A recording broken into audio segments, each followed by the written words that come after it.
السلام علیکم ورحمۃ اللہ وبرکاتہ۔ الحمد للہ الذي لم يتخذ ولدا ولم يكن له شريك في الملك ولم يكن له ولي من الذل وكبره تكبيرا الله أكبر كبيرا الحمد لله كثيرا سبحان الله بكرة وأصيلا۔ فأعوذ بالله السميع العليم من الشيطان الرجيم، بسم الله الرحمن الرحيم۔ ثم أورثنا الكتاب الذين اصطفينا من عبادنا فمنهم ظالم لنفسه ومنهم مقتصد ومنهم سابق بالخيرات بإذن الله۔ صدق الله العظيم۔ حمد و ستائش اللہ رب العالمین کے لیے۔ ہم سب اللہ کی بڑائی و بزرگی بیان کرتے ہیں۔ وہی ہمارا خالق، مالک اور حاکم ہے۔ اسی کے قبضے میں اس پوری دنیا، اس پوری کائنات کی کنجیاں ہیں اور اسی کا حکم جاری و ساری ہے۔ درود و سلام ہو اللہ کے آخری رسول حضرت سیدنا محمد مصطفیٰ صلی اللہ علیہ وسلم پر، جنہیں اللہ تعالیٰ نے the ultimate and final messenger بنا کر قیامت تک آنے والے سارے انسانوں کے لیے رہبر و رہنما بنا کر ایک مکمل اسوہ حسنہ، ایک کمپلیٹ کوڈ آف لائف دے کر روانہ فرمایا۔ سورہ فاطر کی ایک آیت اس موقع پر آپ کے سامنے تلاوت کی گئی، ورس نمبر 32۔ اس میں اللہ تبارک و تعالیٰ نے تمام اہل ایمان کو، مسلمانوں کو 3 کیٹیگریز میں تقسیم کیا ہے، 3 گروہوں میں ڈیوائڈ کیا ہے، وتھ ریفرنس ٹو قرآن مجید کے حوالے سے۔ اور اس مبارک مہینے میں چونکہ اہل ایمان کا، مسلمانوں کا تعلق قرآن مجید سے بڑھتا ہے، تراویح میں مکمل قرآن سننے کی بہت خاص کوشش ہوتی ہے۔ یہاں تک کہ وہ لوگ جو بزنس کرتے ہیں، دکانوں میں کام کرتے ہیں اور وقت پر عشاء کی نماز کے لیے، تراویح کے لیے نہیں پہنچ سکتے، ان کی سہولت کے لیے شہر کے مختلف مقامات پر رات میں 10 بجے، رات میں 11 بجے اور بعض جگہ رات میں 12 بجے عشاء کی نماز اور تراویح کا اہتمام کیا جاتا ہے۔ تو اس مبارک مہینے میں قرآن مجید سے ہمارا اٹیچمنٹ بڑھتا ہے، گھروں میں قرآن مجید کی تلاوت کی آوازیں آتی ہیں اور پھر اس کے ساتھ ساتھ ایک قرآنی شغف، ایک قرآن سے دلچسپی ہر طرف ہمیں نظر آتی ہے۔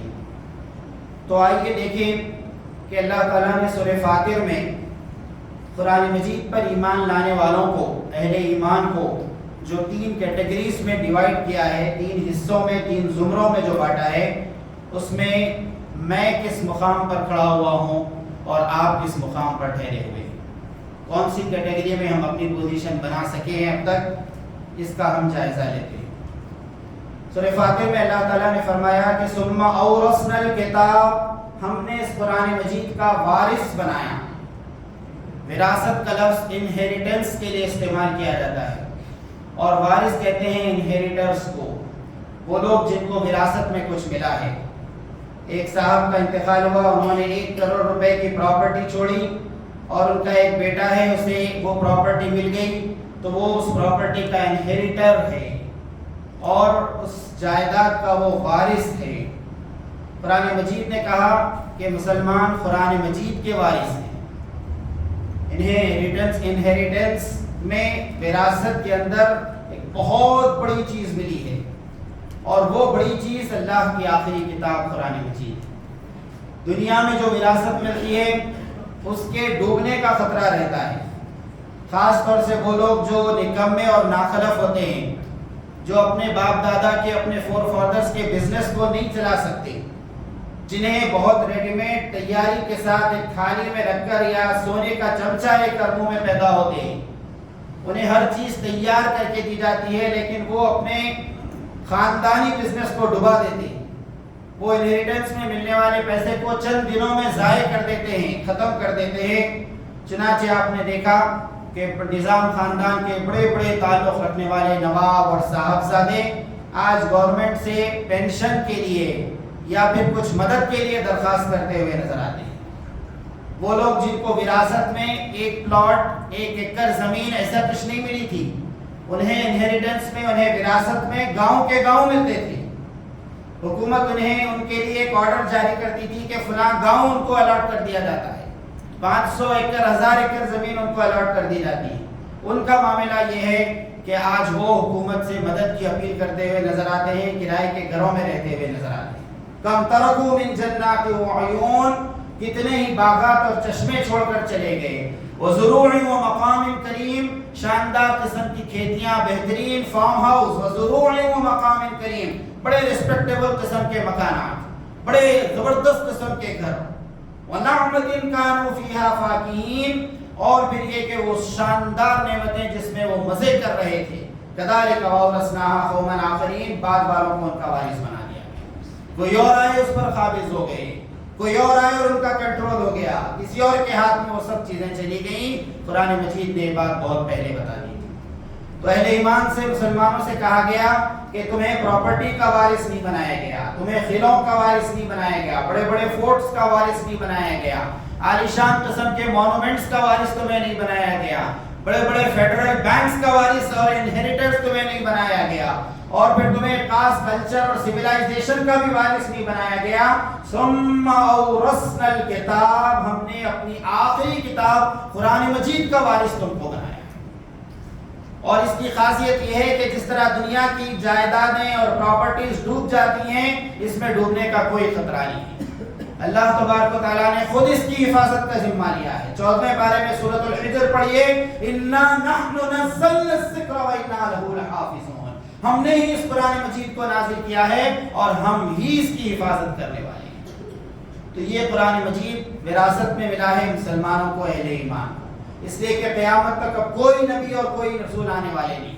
ما كان محمد ابا احد من رجالکم ولكن رسول اللہ وخاتم النبیین، اللہ کے آخری رسول صلی اللہ علیہ وسلم کو خاتم النبیین کہا گیا.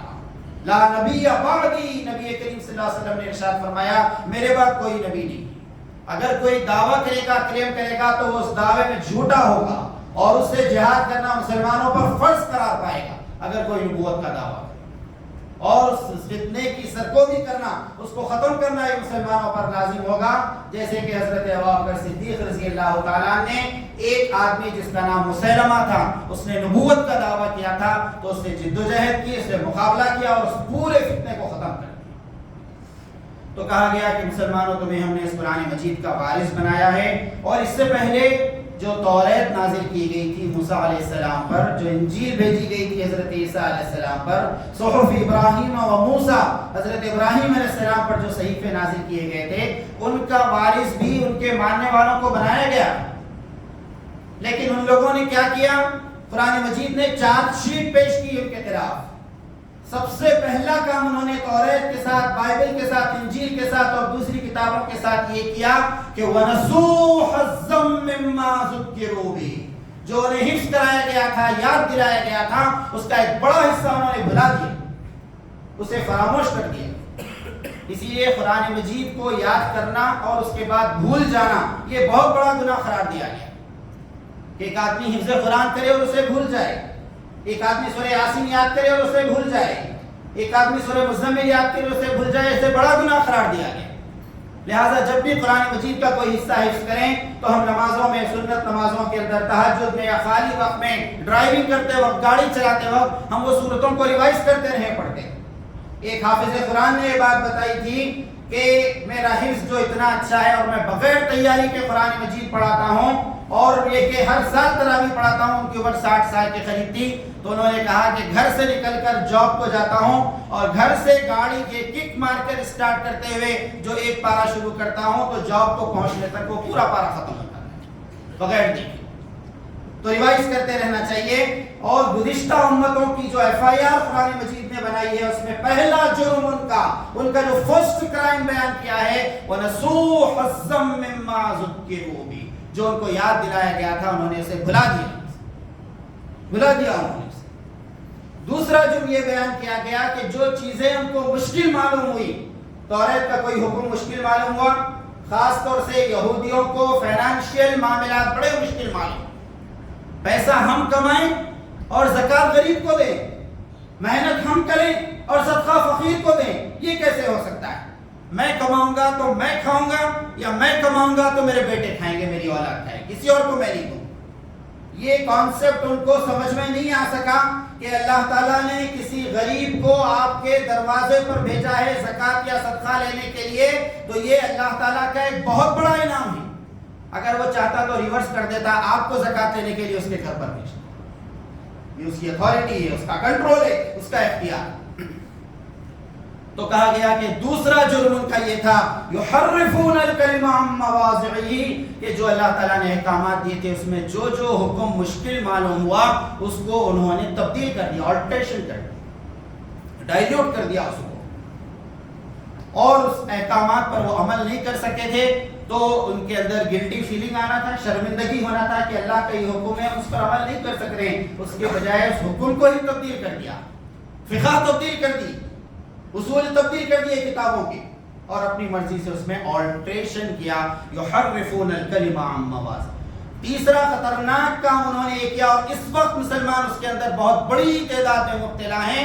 وقالت الیہود لیست النصارى علی شیء، یہودی کہتے ہیں کہ عیسائی کچھ بھی نہیں، کچھ نہیں، کوئی ویلیو نہیں، کوئی اصلیت نہیں، کوئی ہسٹری نہیں، کوئی بیک گراؤنڈ نہیں۔ یہودی کہتے ہیں کرسچنز کے بارے میں، وقالت الیہود لیست النصارى، کوئی مقام ہی نہیں ہے ان کا، کوئی مرتبہ ہی نہیں ہے، کوئی کتاب ہی نہیں ہے ان کے پاس، کوئی شریعت نہیں ہے۔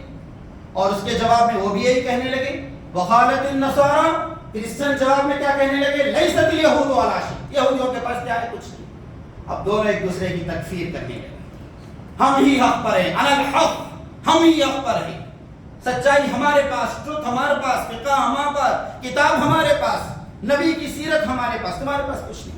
ایک دوسرے پر کفر کے فتوے دے رہے، اپنی ملت سے کاٹنے اور دور کرنے۔ اے پی جے عبد الکلام اس ملک کے پریزیڈنٹ بنے تو پورے مسلمانوں میں ایک بحث چھڑ گئی، کیا وہ مسلمان ہے یا نہیں ہے؟ کسی نے کہا وہ مندروں کو جاتے ہیں اور فلاں کام کرتے ہیں، لہٰذا اسلام سے کوئی تعلق نہیں۔ کسی نے کہا کہ بھائی نام تو کم از کم مسلمانوں کی طرح ہے، جمعہ کی نماز کو پابندی کے ساتھ ادا کرتے ہیں، گھر میں ان کے قرآن ترجمے کے ساتھ موجود ہے، بھائی کافر تو مت کہو، کم از کم ان کو اسلام سے باہر تو خارج مت کرو، ان کو دو گروہوں میں لوگ تقسیم۔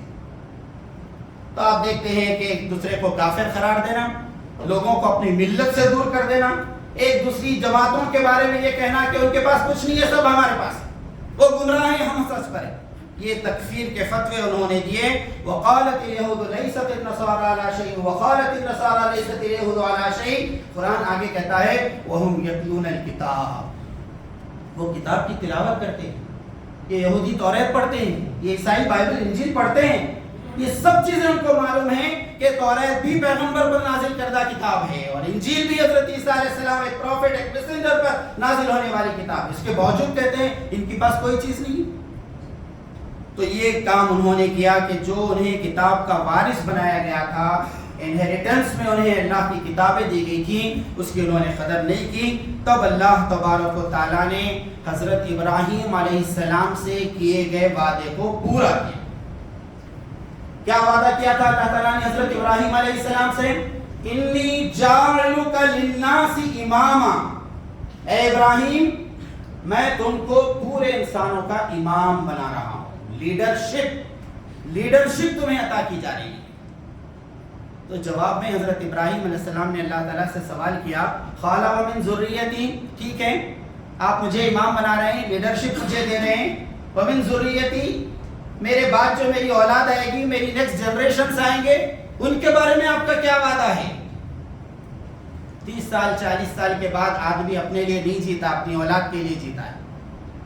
یہاں جتنے لوگ ہیں جن کے بچے نوجوان ہیں، جن کی عمر 14 15 18 کے اوپر ہے، جتنے لوگ بیٹھے ان سب سے پوچھ لیجیے، ان کی پوری زندگی کا جو سینٹرل ایکسس ہوتا ہے، مرکزی محور ہوتا ہے، وہ اپنی اولاد کے اطراف ہی پھرتا ہے۔ ہمارا کیا ہے، ہم تو گزار لیں، اب میری اولاد اچھی سیٹل ہو، اسے جاب اچھی ملے، جاب سیکیورٹی حاصل ہو، جان و مال کا تحفظ حاصل ہو۔ اس ملک میں تحفظ نہیں ہے تو کہیں اور کا امیگریشن کے لیے وہ کوشش کرتے پھرتے نظر آتے ہیں، وہ ملٹی نیشنل کمپنیز کے مختلف قسم کے ریکروٹمنٹس پر نظر رکھتے ہوئے نظر آتے ہیں۔ آدمی اپنی اولاد کے لیے جیتا ہے ایک عمر کے بعد۔ حضرت ابراہیم علیہ السلام نے سوال کیا، ومن ذریتی، میرے بعد والوں سے آپ کا کیا وعدہ ہے؟ قال لا ينال عهد الظالمین، اے ابراہیم میرا وعدہ ظالموں سے نہیں، تمہاری نسل میں تمہاری جنریشن میں جو ظالم ہوں گے، جو انکانشیس قسم کے بے شعور قسم کے لوگ ہوں گے، جو اس کتاب کی قدر نہیں کریں گے، جو آسمان سے نازل ہونے والے ریویلیشن فرام گاڈ کی کوئی ویلیو نہیں دیں گے، ان سے میرا کوئی بات نہیں۔ اور یہاں پر اللہ تبارک و تعالیٰ نے وہی لفظ سورہ فاتر میں استعمال کیا، ثم اورثنا الکتاب، ہم نے اس قرآن کا وارث بنایا ان لوگوں کو جنہیں ہم نے چن لیا، فمنہم ظالم لنفسہ۔ اب اس میں جو 3 کیٹیگریز ہیں، وہ پہلی کیٹیگری فمنہم ظالم لنفسہ، کچھ لوگ ہیں جو اپنے نفس پر ظلم کرنے والے، اپنے نفس پر اپنے آپ پر ظلم کرنے والے۔ لا ینال عہد الظالمین، اے ابراہیم میرا وعدہ ان سے نہیں ہے جو ظلم کرنے والے ہیں۔ کیا ظلم انہوں نے کیا؟ انہیں احساس نہیں ہے کہ قرآن جیسی کتاب کا وارث بنایا گیا، قرآن سے ان کا تعلق بالکل نیل یا زیرو کے قریب۔ KBC ایک پروگرام چلتا ہے ٹی وی پر اور مختلف چینلز پر، اس میں سوال کیا گیا ایک مسلم نوجوان سے کہ قرآن مجید میں کتنی سورتیں ہیں، تو اس نے کہا شاید 113، موسٹ پروبیبلی 113 ورڈز ہے سورہ، موسٹ پروبیبلی شاید، جبکہ قرآن مجید میں 114 سورتیں ہیں۔ تو یہ ایک عام نوجوانوں کا معاملہ آپ دیکھیں گے کہ قرآن مجید سے ان کا تعلق بہت کمزور، رمضان میں ان کا تعلق کچھ ہوتا ہے، پھر عام دنوں میں بہت دور ہو جاتا ہے۔ بہت کم گھر آپ کو ایسے ملیں گے جہاں انگلش ٹرانسلیشن موجود، ساری کتابیں ملیں گی، MSET کی، IIT کی، نیٹ کی، اور آپ دیکھیں گے پورے کمپٹیٹو ایگزام کے کتابوں کا ایک ڈھیر ملے گا، لیکن قرآن مجید کا وہ زبان میں ٹرانسلیشن نہیں ملے گا جس میں وہ کورس کرتے ہیں، اپنی پڑھائی پڑھتے ہیں۔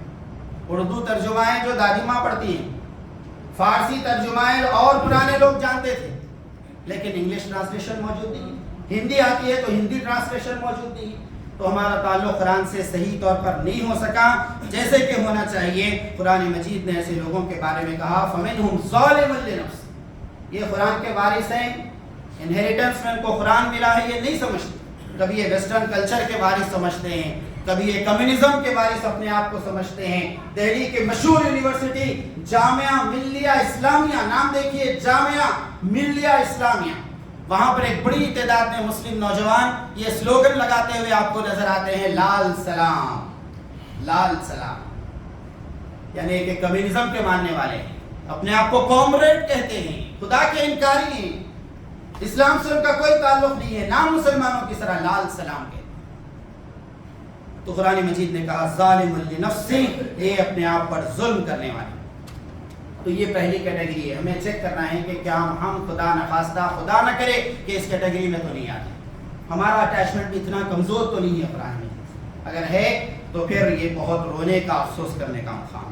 دوسری کیٹیگری سورہ فاتر میں اللہ تعالیٰ نے وتھ ریفرنس ٹو قرآن بیان کی، وَمِنْهُمْ مُقْتَصِدٌ، کچھ لوگ وہ ہیں جو بیچ کی راست پر ہیں، درمیان کے راستے پر چلتے ہیں، کبھی مسجد میں نماز پڑھتے ہوئے نظر آ گئے، کبھی پب کے اندر شراب پی کر جھومتے ہوئے نظر آ گئے، کبھی شیخ سدیس کی قرات سنتے ہوئے نظر آ گئے، اور کبھی پاپ سنگر کے سانگز پر گاڑی چلاتے ہوئے، تھرکتے ہوئے اور اپنا سر نچاتے ہوئے نظر آ گئے، کبھی دینی اجتماع میں بیٹھے ہوئے نظر آ گئے، اور کبھی فیئرویل پارٹی اور فریشرز پارٹی میں ویسٹرن میوزک پر ناچتے ہوئے اور شراب پیتے ہوئے نظر آ گئے۔ وَمِنْهُمْ مُقْتَصِدٌ، کبھی ایک اچھا کام کرتے ہیں، کبھی برا کام کرتے ہیں، کبھی اچھے راستے پر آتے ہیں، کبھی برے راستے پر آتے ہیں، ویسٹرن کلچر کی طرف دوڑتے ہیں، پھر دین ان کو کھینچ کر لاتا ہے تو ادھر آتے ہیں، پھر کچھ دن کے بعد ادھر چلے جاتے ہیں۔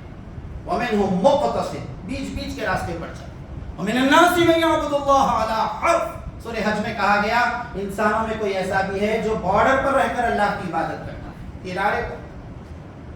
مَن يَعْبُدُ اللَّهَ عَلَى حَرْفٍ فَإِنْ أَصَابَهُ خَيْرٌ اطْمَأَنَّ بِهِ، کچھ فائدہ ہوا تو اچھا ہے، کیا اچھا دین ہے بھائی ہمارا، کیا اچھا مذہب، بڑا اچھا ہوا ہم مسلمان گھر میں پیدا ہو۔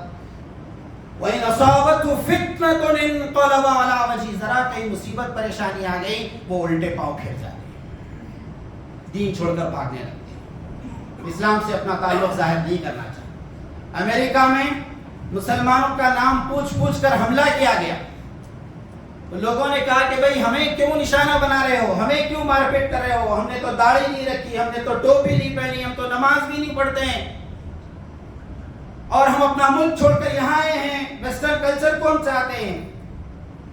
تو اس وقت کہا کہ وہ سب چیزیں اپنی جگہ ہے، لیکن تم مسلمانوں پاسپورٹ پہ تمہاری آئیڈینٹی مسلمان کی ہے، اس لیے تمہیں جوتے مارے جائیں۔ تب انہیں احساس ہوا، انہوں نے کہا کہ بہت بہت شکریہ آپ کا کہ آپ نے یاد دلایا کہ ہم مسلمان ہیں، آج سے پابندی سے نماز پڑھیں۔ جہاں تقریر کام نہیں سکی وہاں جوتے کام آ گئے، جہاں لٹریچر کام نہیں کر سکا وہاں انگریزوں کے تھپڑ کام آ گئے۔ تو ومنہم مقتصد، کچھ لوگ ہیں جو بیچ کے راستے پر ہوتے ہیں۔ اذان ہوئی، گھروں میں آپ دیکھیں گے لیڈیز ایک بڑی تعداد اذان کی آواز کے ساتھ یہ دوپٹہ سر پر، اور اذان ختم ہوتی وہ دوپٹہ واپس اپنی جگہ۔ نماز نہیں، وہ تو جمعے۔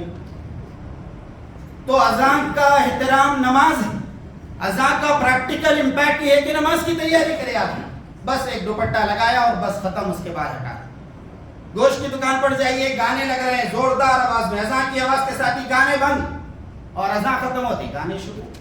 ومنہم مقتصد، بیچ کے راستے پر چلنا چاہتے ہیں۔ کیرلا میں ایک مسلم فیملی نے 23 سال بعد، شادی کے 23 سال بعد دوبارہ نکاح کیا کورٹ میں جا کر۔ تو میڈیا کے لوگوں نے پوچھا یہ کیا کام آپ نے کیا، آپ کی شادی ہوگی، آپ کے تو نوجوان بچیاں موجود ہیں۔ تو کہا کہ گورنمنٹ کا یہ لا ہے، اس نے آپشن دیا ہے کہ آپ وراثت کے مسئلے پر، انہیریٹنس کے مسئلے پر مسلم پرسنل لا کو، قرآن کو فالو کرنا چاہتے ہیں یا پھر انڈین کانسٹیٹیوشن۔ تو آج ہم کورٹ میں میرج کریں گے تو انڈین کانسٹیٹیوشن میں کے حساب سے ہم اپنی دولت کو اپنی 3 بیٹیوں میں بانٹ سکتے ہیں، ورنہ مسلم پرسنل لا کے حساب سے اگر کسی آدمی کو بیٹے نہیں ہیں، صرف بیٹیاں ہیں، تو اس کی پوری 100% پراپرٹی تینوں بیٹیوں کو نہیں ملتی، بلکہ کچھ اور لوگوں کو بھی تقسیم ہوتی ہے تاکہ وہ دولت اسی خاندان میں کنٹینیو ہو۔ ہم وہ ماننے کے لیے تیار نہیں ہے، لہٰذا ہم دوبارہ نکاح کر رہے ہیں۔ We don't want personal law distribution according to personal, ہم چاہتے ہیں کہ انڈین کانسٹیٹیوشن کے حساب سے۔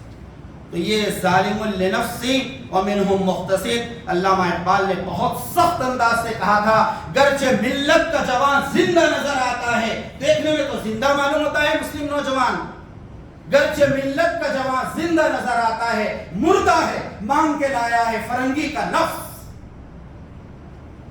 مردہ ہے، دل اس کا ان قوانین کی طرف ہے، ان لاز کی طرف ہے کہ جو انسانوں کے بنائے ہوئے ہیں۔ قرآن مجید نے کہا وَمَن لَمْ يَحْكُم بِمَا أَنزَلَ اللَّهُ فَأُولَٰئِكَ هُمُ الظَّالِمُونَ فَأُولَٰئِكَ هُمُ الْكَاذِبُونَ فَأُولَٰئِكَ هُمُ الْفَاسِقُونَ۔ 3 الفاظ استعمال کیا اللہ نے جو شریعت اتاری ہے، جو قانون اس نے بنایا ہے، جو لاز نے دیا ہے، اس کے مطابق اگر تم فیصلے نہیں چاہتے ہو تو تم ظالم ہو، کاذب ہو، یعنی جھٹلانے والے اور فاسق۔ اب ہمیں طے کرنا ہے کہ ہم کس کیٹیگری میں اپنا نام لکھا۔